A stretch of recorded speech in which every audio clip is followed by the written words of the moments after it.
Yego ikaze muri breaking news bakunzi ba RTV show rimwe turi mu gitondo ku itariki ya 11 ukwezi kuracyari kwa gatatu umwaka wa 2026 aho tugarutse bakuru atira cyane mu karere k'ibiyaga bigari. Turi mu gitondo rero cya kare cyane, nizere yuko muri amahoro kandi Nyagasana akomeje kubana namwe mu mirimo itandukanye mugenda gukora umunsi ku munsi. Turagarutse muri breaking news rero, ndagira ngo unyemerere tugaruke mu burasirazuba bw'igihugu cya Kongo. Twavuga tuti nibura intambara igeze ku gasongero isa nkaho ica amarenga yo kuba yarangira. Ni nyuma rero yuko uyu munsi wa none biri kwemezwa ko nibura umuyobozi w'ihuriro AFC 23 General Sultan Makenga Emmanuel yaba yararasiwe mu bitero byagabwe na drone kuri defense zabo, ndetse aho bari barimo barakorera inama muri Rubaya. Ibi bice rero bikabyemezwa ko ku itariki 24 z'ukwezi kwa kabiri aribwo drone yarekuye ibisasu bikomeye ikivuganamo abasirikare benshi bakuru mu nyeshyamba za M23. Uyu munsi wa none rero muri abo basirikare habarurwamo General Sultan Makenga ndetse n'uwitwa Colonel Wiringoma, ariko General Sultan Makenga we inyeshyamba zikaba zitemera ko zaba zaramwivuganye. Mu makuru y'ubutasi agenda agira hirya no hino aremeza ko witwa General Sultan Makenga Emmanuel yaba yarishwe, akaba ari nayo mpamvu turi kubona icyuho kinini cyane muri M23 nkuko bigaragara ko umujyi wa Goma ingabo za leta ya Kongo zawusumirije. Ni nyuma y'uko rero guhera mu minsi birishize zikomeje kuwotsaho igitutu cy'amasasu, aho rero amasasu arimo arumvikanira mu nkengero ndetse no mu marembo y'uyu mujyi. Bikaba byemezwa ndetse bikanagarukwaho cyane na benshi bavuga ko witwa Makenga intandaro yo kuba izi ngabo za Kongo zirimo zirasatira cyane uyu mujyi wa Goma ari uko yaba yarishwe mu buryo butaziguye. Uyu munsi wa none rero nkuko amwe makuru akomeje kugenda tugeraho neza abyemeza, aremeza ko inyeshyamba za 23 kuri ubu ziri disorganize, aho rero amakuru avuga ko bamwe mu bayobozi babo nyuma yo kubona ko ingabo za Kongo zabasumbirije batangiye kugenda bahunga urugamba banikuriramo akabo karenge batoroka igihugu cyangwa se basohoka muri uyu mujyi wa Goma binjira mu bindi bice by'ibihugu cyangwa se ibindi bihugu bigiye bitandukanye mu rwego rwo kubona ko intambara yamaze kubatsinda. Ngira ngo rero nkuko inzego z'ubutasi zibyemeza neza, zemeje ko amashusho yagaragaye ubwo abasirikari 1500 b'inyeshyamba za 23 muri Rumangabo basozaga amasomo yabo. Byemejwe ko iriya yari amashusho yafashwe cyangwa se yakozwe na AI cyangwa se ubwenge buhangano artificial intelligence, agafatwa kugira ngo akinge mu maso igishura kibeshya ko General Sultan Makenga Emmanuel yaba akiri muzima, kumbe yaramaze kuba yaba passed away. Ngira ngo twagiye tubigarukaho cyane gutangirira ku rupfu rw'uwitwa Wiringoma kugeza uyu munsi wa none tukibivuga, ariko biremezwa ndetse bikanagaragazwa neza ko uyu mugabo yamaze kuba yakicwa mu buryo butaziguye. Akaba ariyo mpamvu uyu munsi wa none M23 rero irimo iragenda ikubitwa cyane, irimo iragenda igabwaho ibitero bya hato na hato bigasiga biyirimbuye bihereye mu mizi. Umujyi wa Goma amakuru aremeza ko ubwo bari bwinshi ndetse na panike mu gisirikare cy'inyeshyamba za M23, aho kugeza uyu munsi wa none ngo nta na ramforo z'abasirikare irimo kugenda ibona yaturutsaga impande n'impande, ndetse kandi bikaba byemezwa ko bafite ikibazo gikomeye cyane cyo kutumvikana muri bo, aho batangiye kugenda bashwana bamwe mu bayobozi. Muri Goma rero haherutse kuberamo inama yitabiriwe na Colonel Nanga, uwitwa Moise Nyarugabo, Bertrand Bisimwa, Lawrence Kanyuka ndetse na Busi Bwangwi n'abandi bayobozi bagiye batandukanye basigaye. Kuri uyu munsi wa none rero biremezwa ko habuze umuyobozi n'umwe wasimbura Makenga, ndetse kandi icyo basigaranye ari abayobozi ba politike gusa. Ab'igisirikare bamaze kuba bakicirwa mu bitero byabagabweho mu buryo budasanzwe. kuri uyu munsi wa none rero M23 byamaze kugaragara ko nta bushobozi igifite bwo guhangana n'igisirikare cya Kongo mu buryo butaziguye.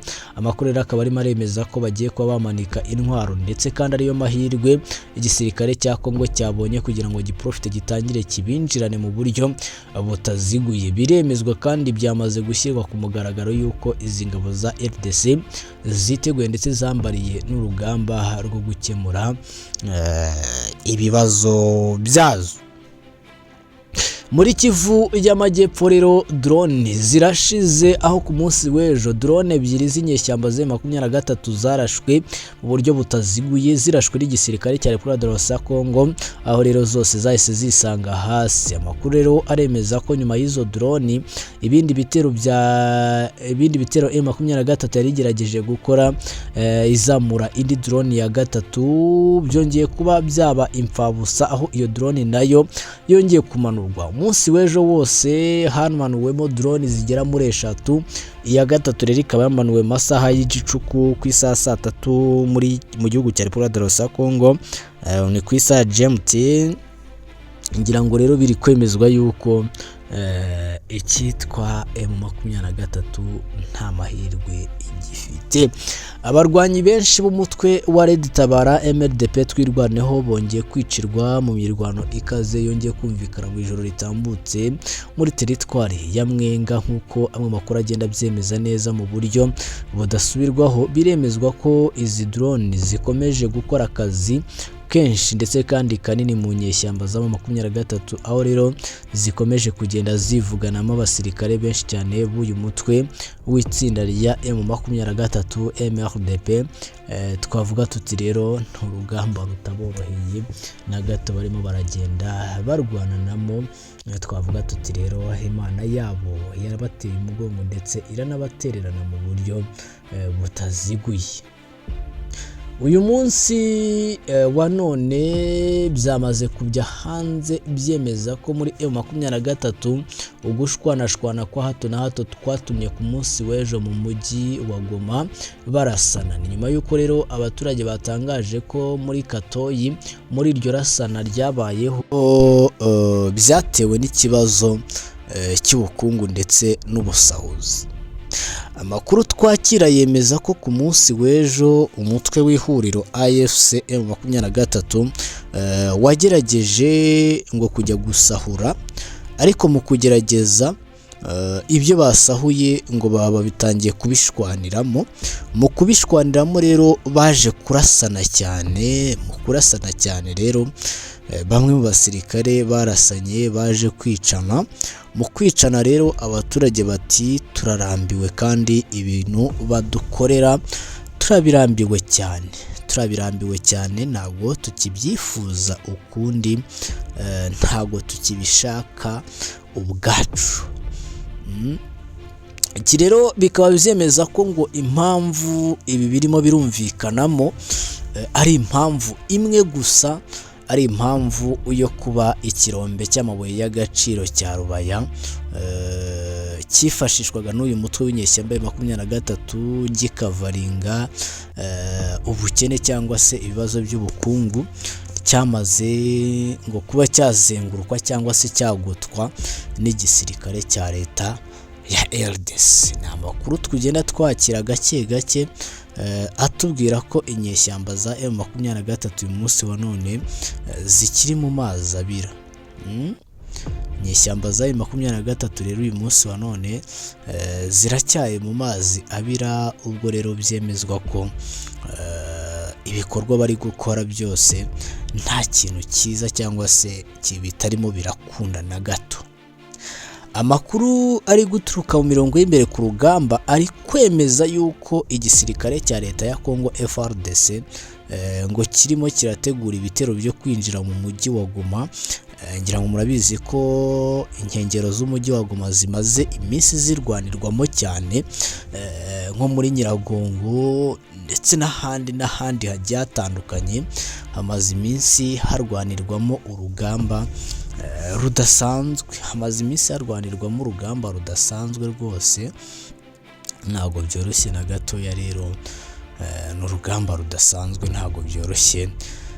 na gatoya. Ngaye nguko rero bavandimwe nshuti, ni gutyo ibintu bihagazemo, ni gutyo ibintu bihagazemo. Nyamuneka mu yandi makuru rero turi kugenda twakira gake gake, biri kwemezwa yuko igisirikare cya leta ya RDC gikomeje kugenda gikandagira ndetse kinavana mu nzira inyeshyamba za M23 mu buryo bwiza. Rero bati twafasha abacanshuro bose tubakikiza umujyi wa Goma, kuri ubu tugeze ku gasongero k'ikibazo cy'umutekano mukeya cyacu.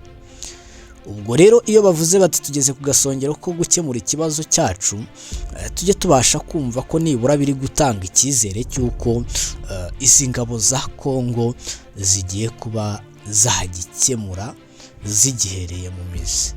Ngaye nguko rero nshuti bavandimwe, ni gutyo urugamba ruhagaze mu burasirazuba bwa Kongo. Ubwo ejo cyangwa ejo bundi turi buze kugaruka tubabwira tuti umujyi wa Goma urigaruriwe, umujyi wa Goma urafashwe. Ngaye nguko rero reka mbashimire cyane rero nshuti bavandimwe, mwe tubana umunsi ku munsi hano kuri RTV show rimwe. Nimukomeze mugubwe neza kandi turasubira mu kanya kari imbere.